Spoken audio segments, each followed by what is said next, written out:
नमस्कार दोस्तों, YouTube के एस्ट्रोलाइव चैनल में इस खास एपिसोड में आप सभी का बहुत बहुत स्वागत और अभिनंदन। दोस्तों, ये विशेष एपिसोड हम आपके लिए लेके आ रहे हैं क्योंकि वर्ष 2021 के विषय में बहुत ही कुतूहल है आपके भी सामने और हमारे भी दिमाग में बहुत ही कुतूहल की स्थितियां हैं कि कोरोना का संकट या फिर विश्व में जो युद्ध की परिस्थितियां या जो इकोनॉमी की परिस्थितियां हैं, इन सभी के बीच वर्ष 2021 कैसा जाएगा।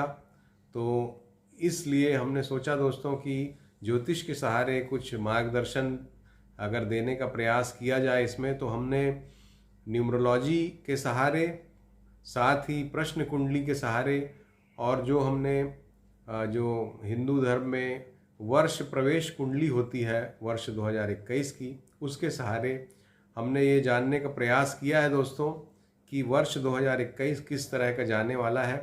तो आइए अपना ये विशेष एपिसोड शुरू करते हैं। और अगर अभी तक आपने हमारे इस चैनल को सब्सक्राइब नहीं किया है तो ज़रूर आप सब्सक्राइब कर लें और बेल आइकॉन को भी ज़रूर पुश कर लें ताकि हमारे वीडियोज़ आपको मिलते रहें। तो दोस्तों, सबसे पहले आइए चर्चा करते हैं वर्ष 2021 न्यूमरोलॉजी के आधार पे क्या बतलाता है। तो वर्ष 2021 को अगर टोटल किया जाए दोस्तों 2021, तो ये इसका टोटल 5 आता है और जिसका जो 5 नंबर है उसके स्वामी होते हैं बुध। और जैसा कि हम जानते हैं, बुध जो है चंचल चपल युवराज माने जाते हैं और बुध वाणी के कारक हैं, बुध बिजनेस के कारक हैं, बुध जो हैं वो मीडिया के भी कारक हैं। तो आने वाले वर्ष में दोस्तों, वर्ष 2021 में एक बात निश्चित जान पड़ती है कि मीडिया का प्रभाव बढ़ेगा। साथ ही चूँकि बुध जो हैं वो टूरिज़्म इंडस्ट्री के भी कारक हैं, टूर्स एंड ट्रांसपोर्ट के। तो टूर एंड ट्रांसपोर्ट जो अभी एकदम से ठप की परिस्थितियों में पड़ा हुआ है, उसमें भी काफ़ी उछाल आएगा ऐसा लगता है। और इससे इनडायरेक्ट वे में हम ये समझ सकते हैं कि कहीं ना कहीं कोरोना का प्रभाव अगले वर्ष में कम हो जाएगा। इस बात को और भी पुख्ता हम आगे अपनी प्रश्न कुंडली और जो वर्ष प्रवेश कुंडली है उसके आधार पे और समझने का प्रयास करेंगे। तो अभी न्यूमरोलॉजी के आधार पे दोस्तों जो बुध इसके स्वामी बनते हैं और बुध जो हैं वो कैटलिस्ट हैं। बुध जो हैं वो ऐसा माना जाता है ज्योतिष में कि बुध स्वयं बुध की जो है कोई अभिलाषा नहीं है, कोई उनकी क्वालिटीज़ नहीं है, बल्कि वो जिसके साथ रहते हैं, जिस ग्रह का साथ वो करते हैं उसके जैसा हो जाते हैं और एक तरह के उत्प्रेरक का काम बुध करते हैं ऐसा माना जाता है। तो ऐसा ग्रह जब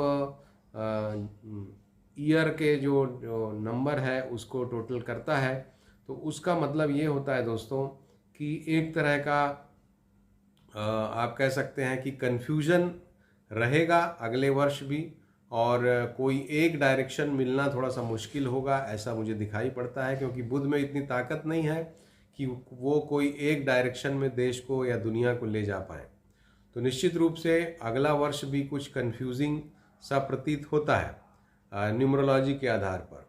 हालांकि चूंकि बुध शुभता के कारक ग्रह हैं, शुभ ग्रह हैं, इसलिए जो 2020 में जितनी नकारात्मकता भरी हुई थी, निश्चित रूप से 2021 में शुभता का प्रभाव अधिक रहेगा। एक डायरेक्शन लेसनेस सी महसूस हो सकती है, लेकिन शुभता के वो साथ होगी, ये बात निश्चित है। और इसमें चूँकि 5 नंबर से जो मैच करने वाले नंबर्स हैं उनके लिए ये वर्ष अच्छा रहेगा। 3, 6, 9 वालों के लिए उतना अच्छा ये वर्ष नहीं रहेगा। 1 और 7 के लिए एक वर्ष ठीक रहेगा। साथ ही 8 नंबर या 2 नंबर इनके लिए सामान्य सा वर्ष रहने वाला है। 9 नंबर के लिए ये वर्ष जो है खास अच्छा नहीं रहने वाला है, 3, 6, 9 जैसा मैंने बताया। तो इस तरह का ये वर्ष रहेगा। आपके नंबर के आधार पे आप देख सकते हैं जो आपके जन्म तिथि यानी कि जन्म की तारीख, महीने और वर्ष का जो टोटल आता है वो आपका मुख्य नंबर हुआ और उसके आधार पे आप मैच करके देख लीजिए। अगर वो 1 है, अगर वो 7 है तो आपके लिए अगला वर्ष शुभ है। अगर वो 4 है तो और 8 है तो अगला वर्ष आपका सामान्य है। अगर वो 3, 6 और 9 है तो अगला वर्ष आपका उतना अच्छा नहीं है, ऐसा हमें जान पड़ता है। और 5 के लिए तो बहुत ही अच्छा है, जिनका 5 नंबर है उनके लिए ये वर्ष विशेष उपलब्धियों वाला रहने वाला है। तो दोस्तों, ये तो न्यूमरोलॉजी के आधार पे जनरल थोड़ी सी बात हुई। अब हम देखते हैं कि जो प्रश्न कुंडली हमने बनाई है लगभग 20-25 मिनट पहले, और उस प्रश्न कुंडली में भी दोस्तों बुध ही लग्न के स्वामी हैं, मिथुन लग्न की वो कुंडली है, और 7वें भाव में गुरु बैठे हुए हैं, चौथे केंद्र में शुक्र है और 10वें केंद्र में मंगल है। तो ये जो कुंडली है दोस्तों, जो कि आप स्क्रीन पे देख रहे हैं, इस कुंडली में एनालिसिस करने पे और इसकी नवमांश कुंडली की एनालिसिस करने पे जो प्रमुख बातें हमको समझ में आ रही हैं वो ये हैं। पहली बात तो दोस्तों ये है कि फाइनेंस जो है वो दुनिया में जो आर्थिक स्थिति है वो खराब रहेगी, क्योंकि दूसरे भाव का स्वामी चंद्रमा जो है नवमांश में नीच का है, तो आर्थिक स्थिति विश्व की खराब रहने वाली अगले वर्ष। दूसरी बात है, चूंकि केंद्र में शुक्र, मंगल और गुरु ये 3 ग्रह हैं दोस्तों, और शुक्र और मंगल का म्यूचुअल एस्पेक्ट है, जो कि ये बताता है कि मेल फीमेल कॉम्बिनेशन के बारे में काफ़ी चर्चाएं विश्व में होंगी, और ये भी हो सकता है कि कुछ राष्ट्राध्यक्षों के कुछ स्कैंडल सामने आए, इस तरह की बातें हो सकती हैं, तो वो हमें अगले वर्ष देखने को मिलेगा। साथ ही चूंकि गुरु केंद्र में है और लग्न पर उनकी दृष्टि है, तो धार्मिकता बढ़ेगी, और जैसा कि अभी भी धर्म के आधार पे वर्ल्ड में एक रिफ्ट दिखाई दे रहा है, तो वो चीज़ अगले वर्ष भी कायम रहती हुई दिखाई दे रही है। धार्मिक आधार पे विश्व का जो है एक तरह से विभाजन की परिस्थितियों का निर्माण होता हुआ दिख रहा है अगले वर्ष भी।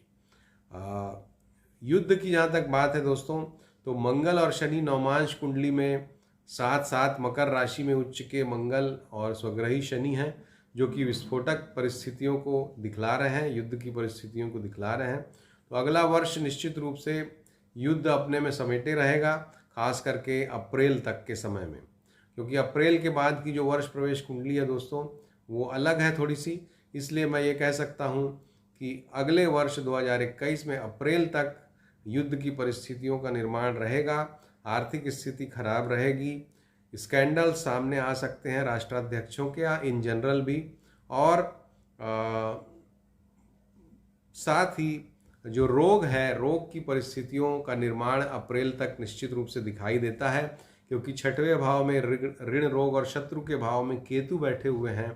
तो ऋण हो या रोग हो या शत्रु हो, जैसा कि मैंने बताया, दुनिया में अनिश्चितता और एक तरह का रिफ्ट रहेगा।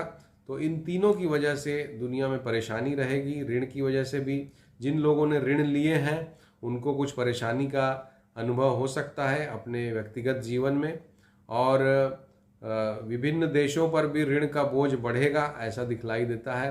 रोग की परिस्थितियां जैसा कि अभी बढ़ी हुई हैं वो उसी तरह से रहेंगी, बल्कि कुछ नए रोग भी आगे हमको देखने को मिल सकते हैं। चूँकि सूर्य इस कुंडली में नीच के हैं, इसलिए कुछ हद तक मानसिक अवसाद की स्थितियों में भी दोस्तों बढ़ोतरी होगी अप्रैल के महीने तक। तो ये सभी बातें हमें अप्रैल तक दिखाई देती हैं दोस्तों। जो वर्ष प्रवेश की कुंडली की एनालिसिस करने से ये हमको समझ में आता है कि अप्रैल के बाद भी जो है अनिश्चितता की परिस्थितियां बनी रहेंगी। साथ ही विश्व में जो विभिन्न राष्ट्राध्यक्ष हैं उनके सेल्फ प्रोक्लेमेशन, अपना प्रभाव बढ़ाने के कारण विश्व में तनाव की स्थितियां रहेंगी, और कुछ गलत गतिविधियां भी उनके कारण विश्व में होंगी, जिसके कारण जनधन की हानि होगी। जैसा कि मैंने बताया, सेक्स स्कैंडल्स और उसमें किसी राष्ट्राध्यक्ष के का इन्वॉल्वमेंट ये भी दिखलाई देता है। और साथ ही दोस्तों हमें ये समझ में आता है कि दक्षिण या पश्चिम के किसी देश के जो राष्ट्राध्यक्ष हैं उनकी अचानक मृत्यु के भी संकेत वर्ष 2021 में हमें दिखाई दे रहे हैं। तो जो अगले वर्ष की कुंडली है दोस्तों, उसमें प्रमुख रूप से कोरोना के संदर्भ में अगर हम देखना चाहें तो कोरोना के संदर्भ में ये दिखलाई देता है कि अप्रैल तक कोरोना का संकट जो है विश्व पर विशेष रूप से प्रभावी रहेगा और उसके बाद फिर इसके घटने के संकेत दिखाई देते हैं। दुनिया में कंपटीशन दोस्तों बहुत ज़्यादा बढ़ जाएगा और उस कंपटीशन की वजह से भी बहुत से लोग उस कंपटीशन का शिकार होंगे और जिसकी वजह से मानसिक अवसाद की परिस्थितियां भी विश्व में बढ़ेंगी, ऐसा भी दिखाई देता है। तो दोस्तों ये कुछ प्रमुख बातें थी जो मुझे लगा कि हमें शेयर करनी चाहिए।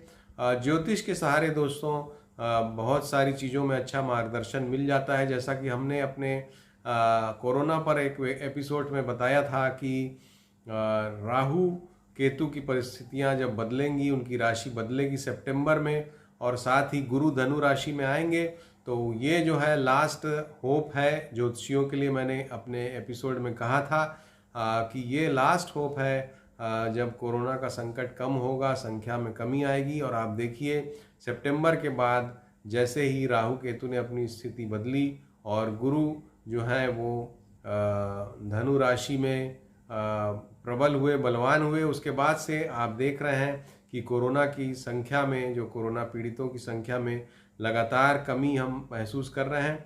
इस विषय में दोस्तों एक बात ज़रूर मैं आगाह करना चाहूँगा कि जब बृहस्पति अभी 20 नवंबर के बाद नीच राशि में संचरण करेंगे तो उस समय सेकेंड वेव की परिस्थितियां, उसके बाद नवंबर के जो 10 दिन हैं और दिसंबर में विशेष रूप से हमें सावधानी रखनी होगी। नवंबर, दिसंबर और जनवरी में, नवंबर 20 के बाद दिसंबर और जनवरी, इन 3 महीनों में हमें विशेष सावधानी रखनी होगी क्योंकि सेकेंड वेव का खतरा निश्चित रूप से हमारे देश में रहेगा और उसके लिए हम सभी को सावधान रहना चाहिए और सोशल डिस्टेंसिंग या मास्क लगाना या इस तरह की जो बातें हैं उनके लिए हमें सजग रहना होगा ताकि हम अपनी और अपने जो करीबी लोग हैं उनकी रक्षा कर पाएँ, उनका बचाव इस भीषण बीमारी से कर पाएँ।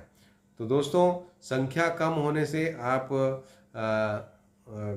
कॉम्प्लेसेंट मत होइए, आप आराम से मत हो जाइए कि अब तो ये बीमारी ख़त्म हो गई, क्योंकि ग्रह ये बता रहे हैं कि जब गुरु नीच के होंगे तो फिर से ये सेकेंड वेव इसकी आ सकती है और वो पहली वेव से भी ज़्यादा गंभीर परिणाम ला सकती है, मृत्यु दर में वृद्धि करा सकती है। तो बहुत सावधान और सचेत रहें। तो ये मेरा एक छोटा सा एपिसोड है दोस्तों, जिसमें मैंने प्रयास किया कि वर्ष 2021 किस तरह का जाएगा, आपका इसमें मार्गदर्शन कर सकूं।